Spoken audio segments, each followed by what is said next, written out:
Hello, fellow gamers, and welcome to the Video Gamers Podcast. We're stoked because today we've got a very special guest with us from Yacht Club Games, the studio behind one of the most iconic characters in gaming, Shovel Knight. Ace may not be able to contain himself on this one, but it's sure to be an awesome time. But first, some introductions are in order. I am your host, Josh. And always, I'm joined by Ace and Ryan, but enough about those two. Let's get to the real star of this episode. Today, we're joined by the marketing and licensing director of Yacht Club Games. She loves video games, anime, and being outdoors, so she's basically our new favorite person. It's Celia Schilling. Hi, guys. Thank you so much for having me. I've been looking forward to chatting with you. Oh, it's an absolute pleasure.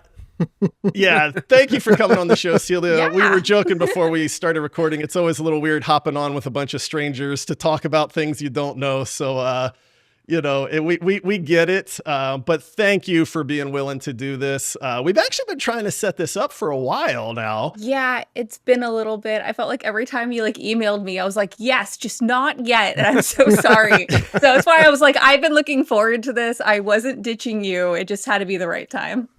Well, you've proven it because you're here now. And we have actually talked to a lot of developers and we get it. You know, sometimes you're just in that really busy go mode and you're trying to get things done. And then other times it's like, hey, I've got a little bit of free time and it'd be fun to talk to people and stuff too. So, Celia, so our listeners can get to know you just a little bit.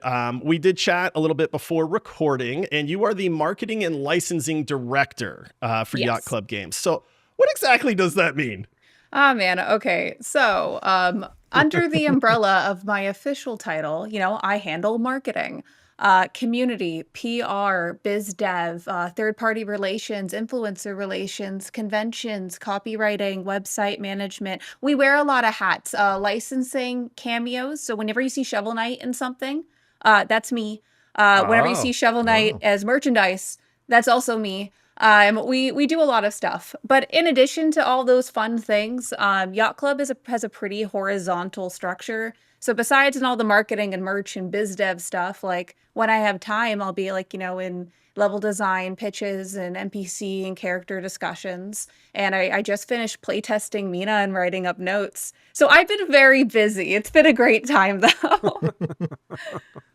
That's awesome. As you can see behind Ace up there I guess on his left shoulder there, you can see some Shovel Knight merch. So Ace, there you go. Celia is literally responsible for your plushies and the other characters you've got there. So from what I'm seeing from here, I'm behind most of those things. So that's a U2's figure, if I can tell. That's all the amiibos, the Propeller Knight plush with Symbiote Studios. Same with the Spectre Knight. Yeah, I've done all of that. Hi. That's incredible. Thank you. I love the Propeller Rat. He's my favorite. No, I know. It was the funniest thing. Oh my gosh. King Knight's on the way, by the way. Oh, I'm so excited. I've been waiting for the email. We can have them together. I'm gonna do a bunch of little funnies. Yeah, I got the amiibo in front of him right now of King Knight since I didn't have King Knight. So I was like, you know what, Propeller Rat works. Hell yeah. Ace has a thing for rats, by the way. It's a long running joke that if there's a rat in a video game, he's very excited for Mina the Hollower, by the way, because when he found out it's a rat in a video game, it's instantaneous. Just it's his new favorite thing there. Ace, we did it for you. You're welcome. Oh, thank you so much. I want to say I'm actually impressed on how well Ace is containing himself right now. I'm being very calm. Doing really good, dude. Yeah. He's like, I'm a professional. I can keep it together. So I love hearing this kind of horizontal structure thing because we've talked to a lot of devs and we've talked to some AAA studios as well, and one of the things that we are huge proponents of are indie studios and indie developers. We actually do an indie focused episode each and every week. Because, we love the passion that they bring. We love just the kind of vibe that they have when it comes to creating video games and things like that. And to kind of hear that you guys are a small team and that, everybody kind of does a little bit of everything. We love that. I work for a small company that's one of the top podcasts in the world, not this podcast, but we're a really small team too. And so I get what it's like to have to do a lot with a small team of people. And you know, I feed on that because I like being busy and I like not doing the same thing over and over again too. So, how many people, if you had to, I don't know if you have an exact count, but how many people are actually at Yacht Club? We do 16. Oh, 16? wow. That's wow. amazing. people? That is insane. That everyone. is awesome. I love that. So, one of the other questions, and again, we always like our listeners to kind of get to know people a little bit, is one question that we love asking people is like, you know, do you play video games? And if so, what are some of your favorite games that you're playing right now? And I got to say, your list is awesome. So for those listeners out there, like, I'm going to let you just run with this because we asked you, what are some of your favorite games or current games that you're playing? And so what are those? Okay, so my favorite game of all time is Banjo-Kazooie. It's the game that made me love gaming. You know what I mean? Like when you play it and you finish that game, and you're like, huh, I think video games are my thing, and it's going to be, you know, a core fundamental of my life. So yeah, that's what Banjo-Kazooie is. Currently, I'm playing a few games right now. I'm playing Dragon Quest Monsters: The Dark Prince. Ooh. I'm a huge Dragon Warrior Monsters fan for the Game Boy Color, the original, and Tara's Quest. There also was a remake of that game for the 3DS that we didn't get into the States, but that's a different story for different things. So anyways, I'm playing that. I'm also doing a playthrough right now of PS3 games because that's the generation that I missed. So right now I'm playing LA Noire right now. But I have like That's a a fat great stack game. of games. I love playing on original hardware, so I acquired a PS3 and I've been playing through that. So that's been really fun. And I'm also playing Yuka Replay. So speaking of cameos, I signed off. I'm actually in the credits for Yuka Replay for approving the Shovel Knight cameo in that. Oh. So I was like, I 100%ed the original ukulele game. So I was like, well, I got 100% replay. It's, you know, it's required by law, according to me. Yeah. So I'm doing that right now as well. Oh, that's awesome. I love it. I tell you what, Banjo-Kazooie was one that's always, all of the audio in that game is always just cemented in my head. Like the, Good. you know, of the jump and Yeah. the, as you're running along and Yeah. all of that stuff. That's a really solid list, but that one's a good one. And that's a banger for sure. Oh, dude, the banjo dance when Yeah. you win. I do that. Like, Yep. it's Got part to. of my personality. I'm Yeah, like, by hell law yeah. as well. That one's by law as well. Yeah, it's important. We recently did an episode on like some of the most iconic like game levels that stand out to you, and like the TikTok clock in Banjo-Kazooie was one. The woods level was another one. My wife and I, she's not much of a gamer, but she does enjoy video games, and playing through Banjo-Kazooie together is actually like one of our favorite game moments ever because she was so invested. And it's so funny that you're playing Yuka Replay right now because she is currently playing Ukulele in the Impossible Lair. She picked it up last week and she has been completely enamored with this game, which is hard to do. She's kind of picky with the types of games that she likes. And so she is all about ukulele right now too, which is great. Those games are so good. They are. The humor, it's so cheeky. I really enjoy it. It's funny because we talk about like 3D platformers were such a thing for a while, and then they kind of just fell off. You know, I mean, you know, nowadays we've got, you know, the only like current 3D platformers that most gamers would know about are the ones on the Nintendo Switch. You know, like your Mario games, like, you know, if we think about like Mario Odyssey or Mario Galaxy or something like that. But like apart from those, it almost feels like it's like a dying genre. And I don't know why, because those games were so good, like back in the day. Yeah, I that's why think you it's see the because they're industry hard to goes. make, especially in the modern scaling Oh. of things. But, you know, obviously, you know, who knows what the future holds. I love 3D platformers. I enjoy 2D platformers as well, obviously. But Yeah. 3D platformers are where my heart is. I know, I agree with you. Like, they kind of disappeared. And like when we got Astrobot, for an Yes, example, yeah. everyone's like, wow, they're like rediscovering like the best genre of games, in my opinion. And they're like, why don't we have more of these? And I'm like looking at the industry. I'm like, yeah, why don't we have more of these? Yeah. I love this. It made me fall in love with games.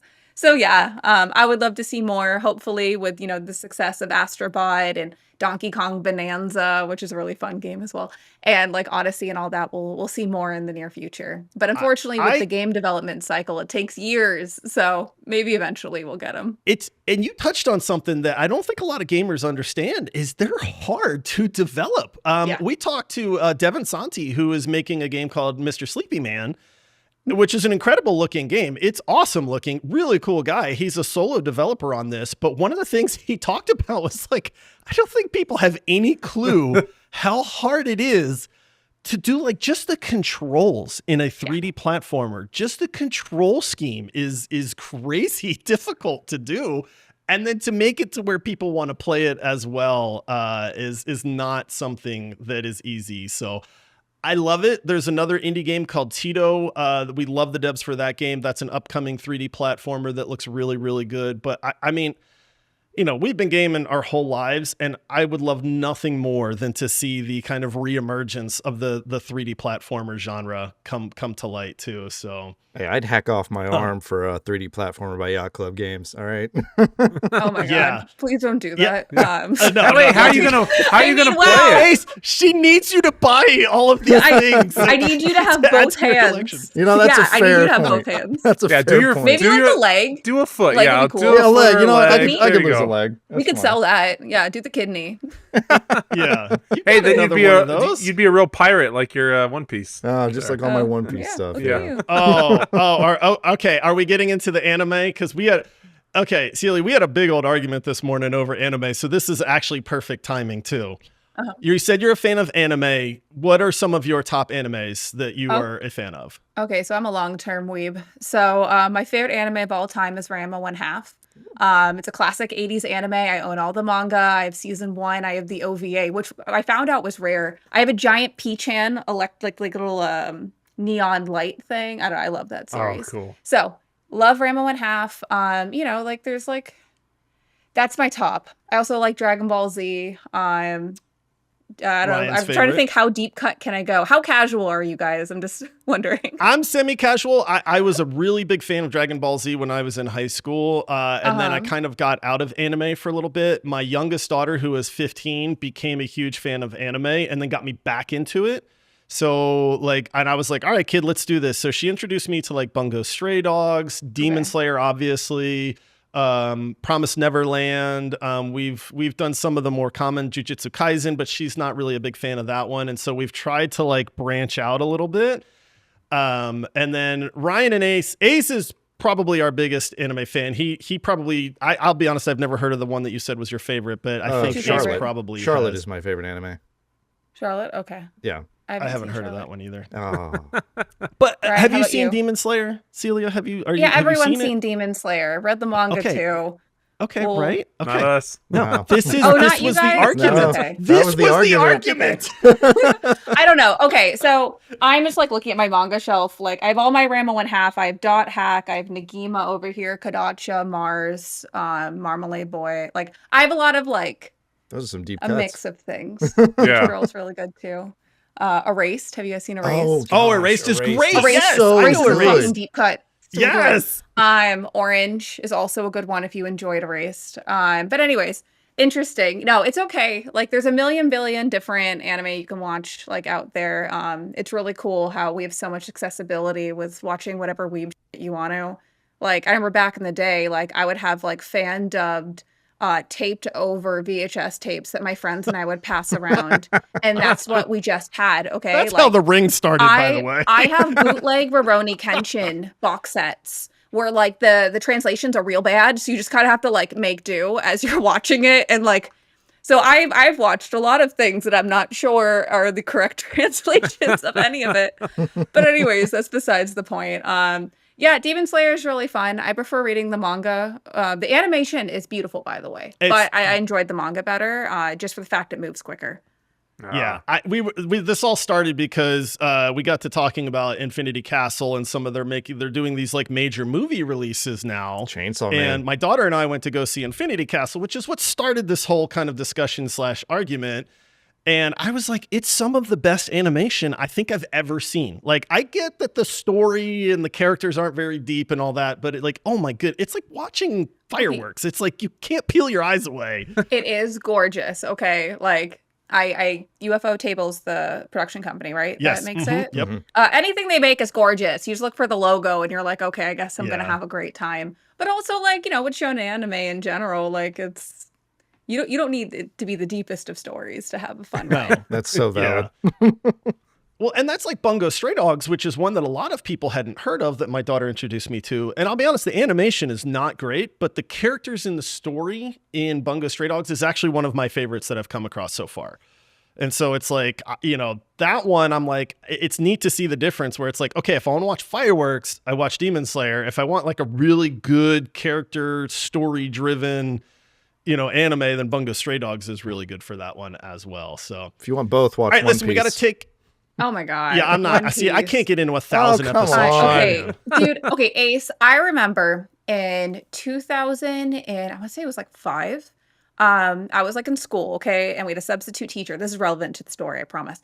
And he like turned on the TV or whatever and was like playing DVDs or whatever to because it was like I think a rainy day or something. I was like playing for TV or whatever. Anyways, he put on One Piece. Okay. Really? And we're looking at that in 2005 and being like, there's way too many episodes. I can't commit to that. And that was 20 years ago. Okay. So like, it's just one of those things where it's, over 1,000 chapters. I stopped at like the Whitebeard saga and I was like, okay. I know, I heard very good arc at the end. It's Didn't so finish good. it. Sorry. I know. like We you cry, just we laugh, missed it. we feel. I Where it agree. starts getting good. Oh yeah, that's like the midway point 10 years later, right? Yeah. Anyways, I don't know. It's one of those things that like I acknowledge I've missed that train, and I think I missed it 20 years ago too. So That's fair. but the live action was fun, and also the 4Kids adaptation was creative. Creative is the right word. That is the absolute creative. right word. That's a polite way of saying something. No, dude, like I don't think they realized that was written for adults, and then like trying to localize and censor something that is, though cartoony, is very violent, graphic, and deep on so many different levels, is definitely a challenge I wouldn't personally want to do. So good on them. It's creative. Yeah, that's taking on a tough task there. All right, well, listen, we got to take a really quick break, and then we're going to come back. We're going to talk some Shovel Knight and some Mina the Hollower here, so we'll be right back. Today's episode is brought to you by our friends at Trophy.ai. Y'all know I love me some Rocket League. I have over 1,900 hours in the game, and part of the fun is always trying to get better. Well, Trophy AI helps you do that. It gives you real-time feedback that actually adapts to your play style. It's not just generic tips. It's got a huge library of mechanic lessons and training packs with live demos from pro players so you can watch and learn instantly. Mini games to help you train and master those difficult mechanics in a fun and engaging way. It's got in-game overlays that call out mistakes instantly so you can correct them while you play. It also gives you personalized match analysis showing exactly what you need to fix after every game. Trophy.ai will help you improve faster, stop wasting time guessing and grinding, learn smarter. It gives you the confidence boost you need. You're going to know why you missed that crucial save, missed that aerial, or why you lost at kickoff, and it will also teach you how to fix it.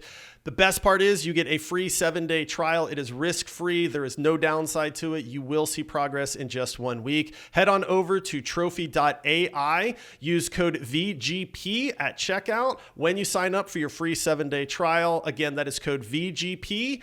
Head on over to trophy.ai, trophi.ai to up your game. All right, we're back. We're talking with Celia from Yacht Club Games. All right, so now that everybody has, has gotten a chance to know you a little bit better, we got to talk about some video games here too at the same time. And this is what's incredible because we have actually talked about this before, but Shovel Knight might just be one of the most crossovered characters in video gaming. And finding out that you are the person that, that you are the person that is responsible for that is incredible to me. Ace is, like I said, he's our resident expert. So Ace was like, do you guys even remember all the games that like that he's been in? So can you actually, what I'd like to do is like, give us a few off the top of your head that you remember. And then is there a favorite that you have? Okay, so quick correction. I like to joke that I joined Yacht Club Games in season 2 because I joined, okay, so the company's been in existence for about 10 years, a little over. I started halfway, okay? So acknowledge it. Anyways, Okay. Yeah. But for the We're second still going to half, give you credit. So oh, thanks, so kind. But yeah, I have to acknowledge the the history before me. So for cameos, so for I think it was like, the 9-year anniversary, I made a mega list of all of the cameos that we did. And at that time we were over 50. I've said yes to a ton more since then. that is So amazing. there's a lot that I need to add to that list. Sorry for cursing. And so I guess for a few, obviously Super Smash Brothers Ultimate as an assist trophy. That's always a fun one. We're in For Honor. That's a spicy one. Oh Wait, yeah. really? Yeah. You guys Yeah, are we're in For Honor. That was Yeah. really funny. The That's whole wild. trailer's ridiculous. I was like, I use the propeller rat that they put. Oh, there's a propeller rat in it. You should check that out. Oh, I Ace. gotta You there would you love go, it. Ace. It's all realistic and He's like like, "I gotta write this demonic and down." stuff. So besides that, Fall Guys, working with the Fall Guys team was really, really fun. We did a really love cool that game. reveal where like it was like a POV of the bean guys like grabbing a shovel. It was a good time. So I really liked that one. Mighty Quest was really fun. That's a mobile game. We did Arby's, which was a kids meal, toy tie-in that was all for North Wow. America, including Canada. I did that. That was fun. Do you want me to keep on going? I have a lot. Keep Yeah, going. keep going. That's awesome. Okay. Darn it. I hate when I say that and I say all the ones that are on And then top you of go. my head. Is there a favorite that you have? Arby's. Arby's was my Arby's? favorite. That's Okay, awesome. so the reason like behind that, we found it funny. And we were like, okay, if we're gonna do this toy tie-in, we have to like really shill it. Like not even lampshade it. Be like, if Yacht Club Games is selling out, we're real selling out. So we're like, what can we do to make it as goofy as possible? And in the deal, besides just doing, like the little launcher toys and the cute little Arby's bag, we decided to make little like cheat codes that are still like applicable in you can use them in Treasure Trove right now.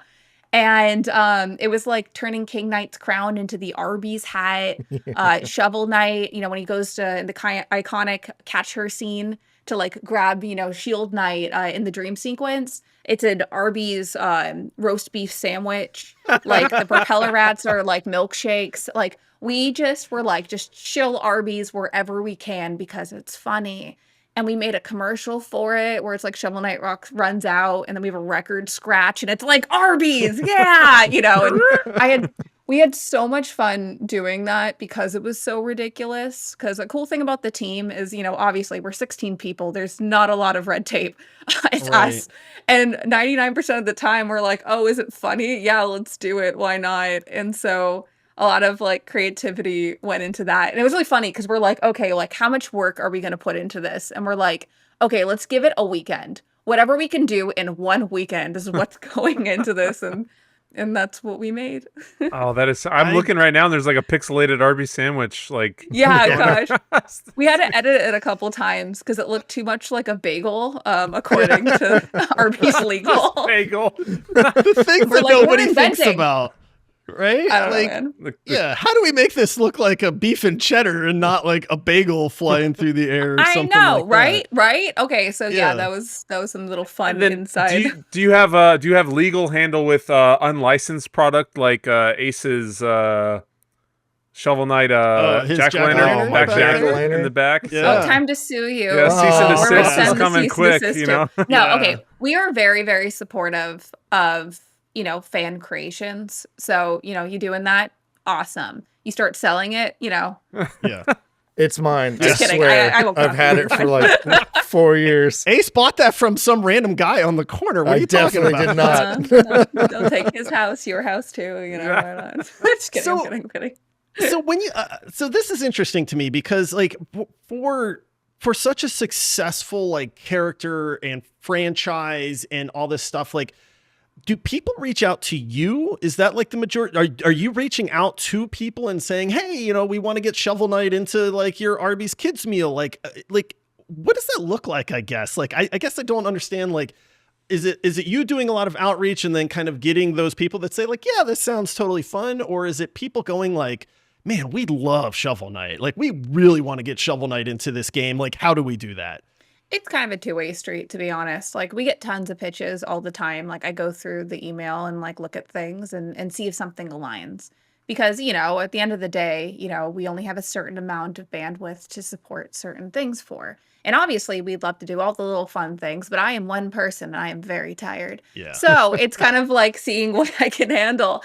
And like for certain like cameos, you know, they'll reach out to us and do a pitch and we'll review it, discuss it quickly as a team and be like, this is something we have time for. Would this be fun for us? Sometimes, you know, it's more of like a mutual discussion, like for an unannounced cameo that I can't tell you who or what. I went to go demo their game and I was just being a mega fan because I'm like, are you guys the devs? And they're like, yeah. And I'm like, oh my God. And they're trying to pitch the game to me because, you know, I'm playing it. And I was like, no, I already love you guys. And and I told them who I was and they were like, oh my God. And basically what happened was that they said a joke of like, oh, we should, you know, have Shovel Knight as a cameo. And I like gave them my card. I'm like, let's make this happen. I love this game. So, you know, it just kind of depends on what the situation is. There's been a few cases where I've reached out being like, hey, like, this sounds really fun. We'd love to work with you at some time. Like, you know, if something makes sense, let's do it. That's awesome. Do you ask for like, you know, a year's supply of curly fries from Arby's or anything like that? Like as part of these kind of collabs or anything like that?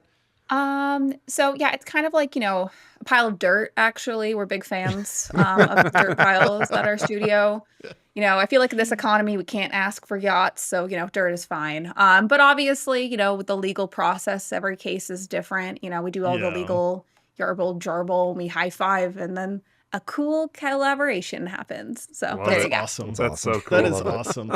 Well, Like I will say, over I all of mean, that.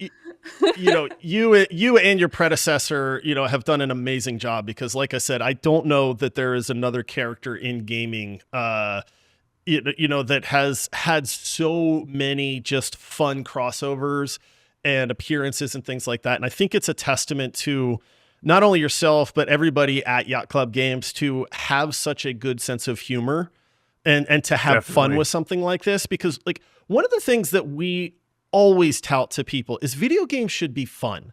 You know, people are always warring over console wars and game opinions. And if you don't think the way I think, you're stupid. And, you know, they get toxic towards each other and all this stuff. And it's like, we have always said that gaming is a way for people to have a good time. And if you can't have a good time playing video games, like you are doing something wrong, you know, and we see so many studios that take themselves way too seriously. You know, they don't understand that this is something that people do for entertainment and fun and to relax and things like that. So anytime we meet a studio or developers that are like, dude, we just want to have fun. There's a reason we're in this industry and we're doing what we're doing. And so we're huge fans of that. And that's one reason we're such huge fans of you guys is because it comes through in not only the games, but like, again, all these collaborations and everything as well. So, all right, we got to talk about Mina the Hollower a little bit. This is a new IP for you guys. You know, we have actually talked about Mina the Hollower a little bit. I am going to be completely brutally honest and upfront with you because this is something that is a little bit of a joke. I am a graphics snob. I'm, you know, I'm an older man. I have seen technology come a long way since my early days with Nintendo. I'm sorry, Atari way back in the day. And, you know, I always joke, I like pixel graphics. I think that there's some beautiful pixel graphics out there, but like, you know, I have joked a little bit about like 8-bit graphics and things like that. But again, admittedly, I'm a graphics snob. I just rewatched the trailer for Mina the Hollower right before this. And I gotta be honest, I was completely wrong about you guys. Like I'm watching like the little gameplay elements and like there is so much that goes into this game. I am honestly taken aback. And this is a testament to you guys as well, because when I get past my graphics snobbiness, there is an incredible looking video game here. And like, I just want to know more about it at this point. So it's like, where did you guys come up with this idea for Mina? First of all, like, like, what can you tell us about it, I guess, as a whole? Yeah, sure.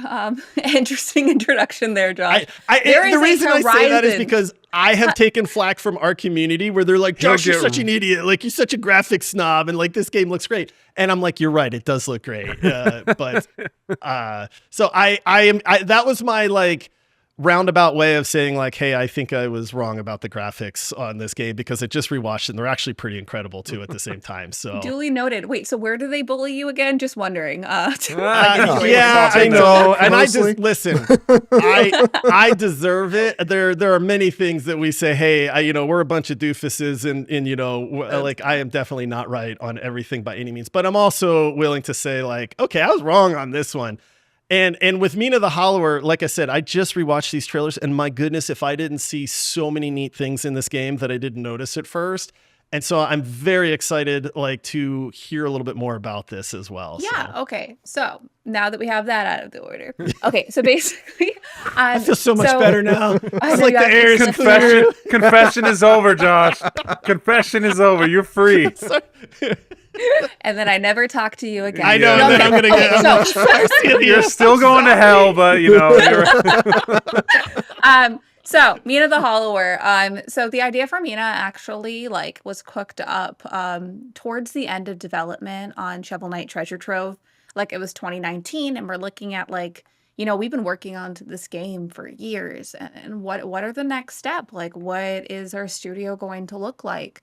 And at the time, that's when we were cooking up, Shovel Knight Pocket Dungeon with Vine. We're also working on Shovel Knight Dig with Nitrome. So we have 2 spin-off games. We were publishing Cyber Shadow with Mechanical Head Studios. So we had those, the external and like partially internal projects already, set in motion. But we're like, what are we going to develop internally? And it basically, everyone was kind of pitching their ideas of like what they envisioned. And one of my colleagues, Alec, was working on a secret project for a top-down Castlevania game starring a mouse with a very large red nose. Some things have changed since then. But one of my other colleagues, he was like pitching like a Dragon Quest style Game Boy Color-esque like RPG kind of game. And I think we all just had Game Boy on the brain. So it was almost serendipitous. Ultimately, we went with Alec's idea, and like we took some ideas from Sandy as well into that. And we started developing into what Mina the Hollower looks like today. And it's kind of funny because like, Shovel Knight was very, NES coded of like what we envisioned a NES style game would look like in 2014. Oh my God, that's so long ago. 2014, which was modern at the time, okay? Really that long ago? Like, I know. Oh my God, I look back and every time someone tells me Shovel Knight was their favorite childhood game, I turn it to dust. Anyways, I know. I'm like, what do you mean, child? Okay, anyways, I was young once. Anyways, so it's kind of those things where I guess now we're kind of moving forward, and it's like what a Game Boy Color game would look like if Nintendo didn't ditch that technology back in, the late 90s. Like, what would Game Boy Color look in 2025? Would there be parallax screens? Of course, we love parallax screens, so we like put that in there. And it just, under the hood, besides, it having the pixel art 8x8 faithful title aesthetic of the Game Boy Color, it's under the hood, it's closer to Bloodborne. So there's a lot of modern mechanics in there. Mina the Hollower is, though visually, obviously, there's inspirations to a lot of games in there. It's a very modern game. It's sometimes akin to a Souls-like. There's kind of like, I would say kind of like there's a RPG elements to it. So kind of like a skill tree, you're leveling up your attack, defense, your magic, or you're hoarding it for later. Everything. There's so much more to the game than just meets the eye. There's trinkets, there's upgrades, there's hidden bosses. It's a very large and long game, and I'm very excited for people progression, to play it. Josh. Progression. You said skill tree and progression, which are like my two, like, ooh, I'm instantly in love, right? Oh, no, it's so fun. Like, I did my playthrough of Mina, and because, we're writing notes, because right now we're doing some extra polish for the game. Oh, it's so good. But yeah, I understand why we're doing this. And I made Mina a glass cannon. So she's super duper strong, but don't hit me. Oh my God, please don't hit me. And it's so fun. And like the team was watching me play and they're like, wait, you just killed that boss in 2 hits. And I was like, I felt all powerful mouse god. It was a great time. That's amazing.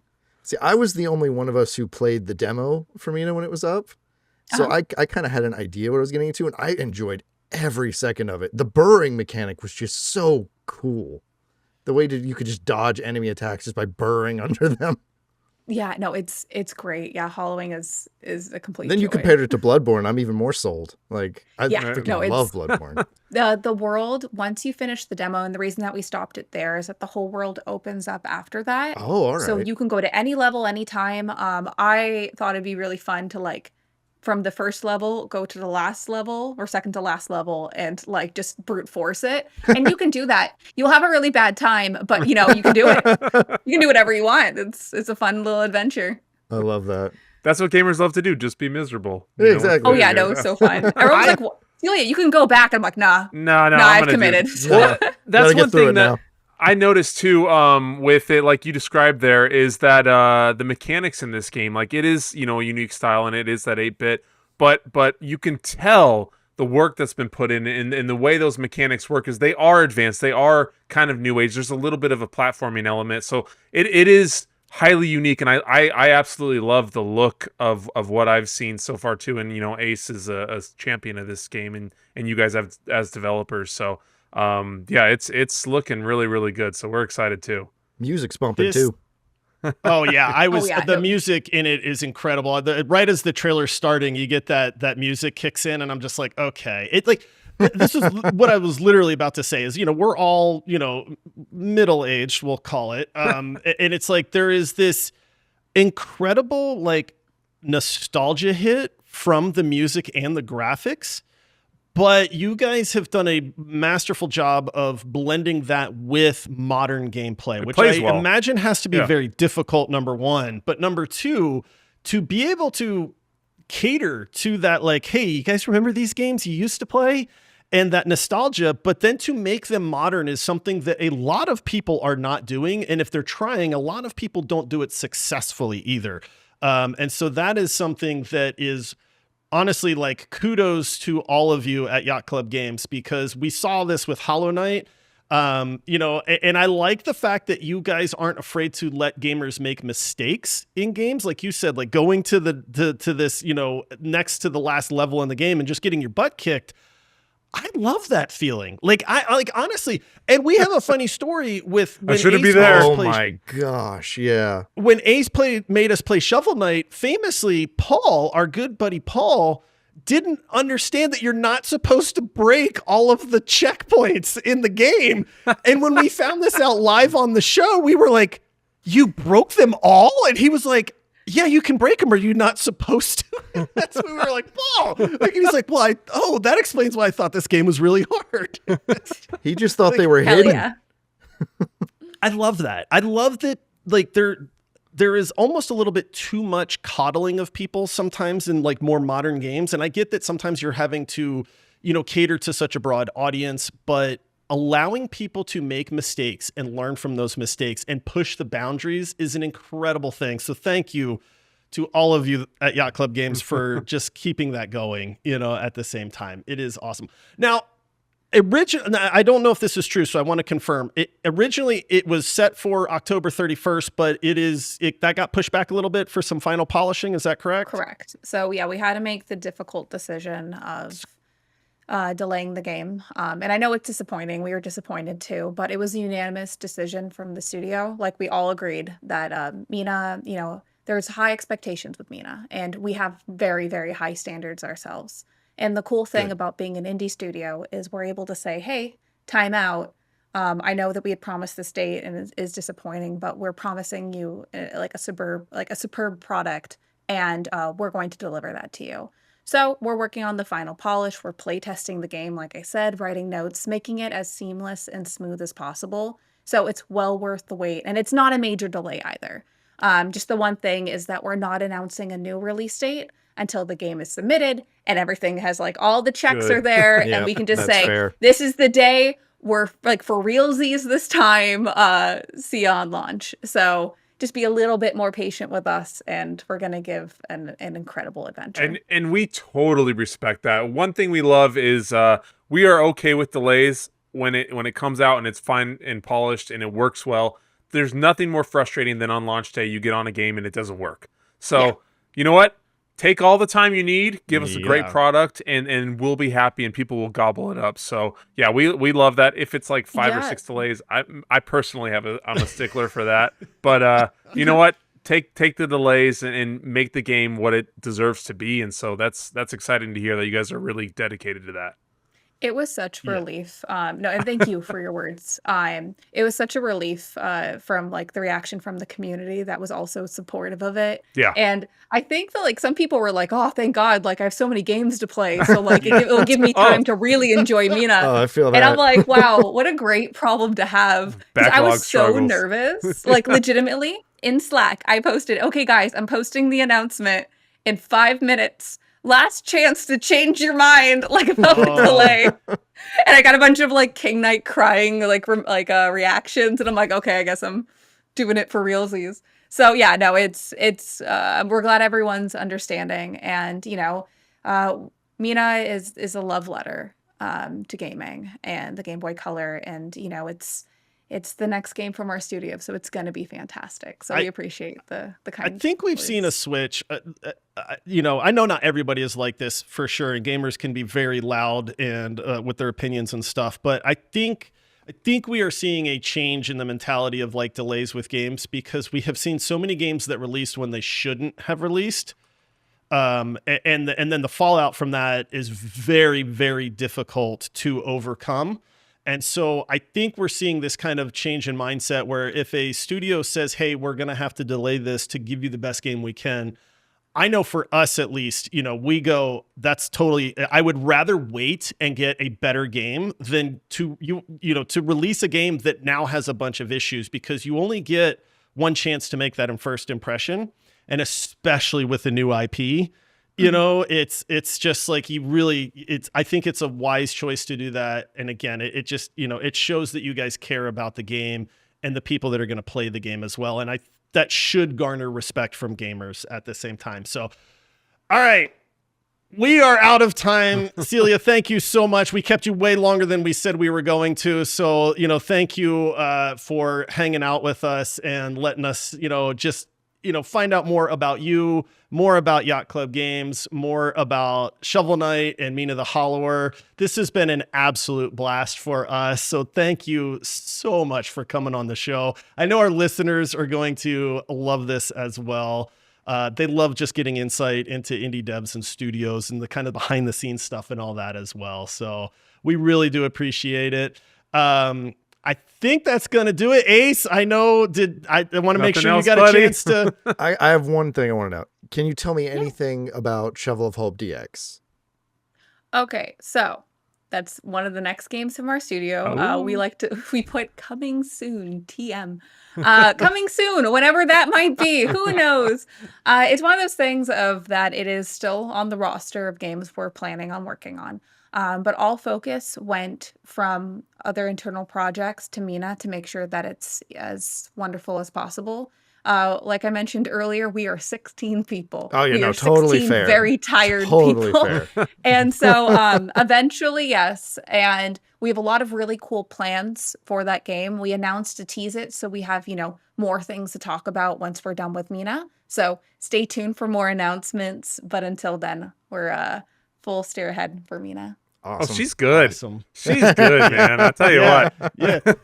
Man, it's my job or something. I know, right? Yeah, I know, right? It's almost like you've been doing this for a while too. So, and real quick, wish lists. Yeah. Yes. Wish list. Everybody Mina the wish Hollower, list it. everybody. Yes, Yeah, this is please absolutely, do. we know how important this is. Yeah, wish listing in general for indie games in particular is very, very helpful. Even if you don't plan buying day one, even if you plan buying day 3, you know, it's down the line. It's really helpful to A, give us data, B, if like a studio is not completely independent and they're looking for a publisher, if they're looking for physical opportunities and other things, wish listing is definitely a metric that a lot of people depend on. So In addition to us, please wishlist Mina the Hollower. It's available for wishlist on like every platform. When it does come out, it will be available on Switch 2 and 1, Xbox Series X and S, PlayStation 5, and Steam.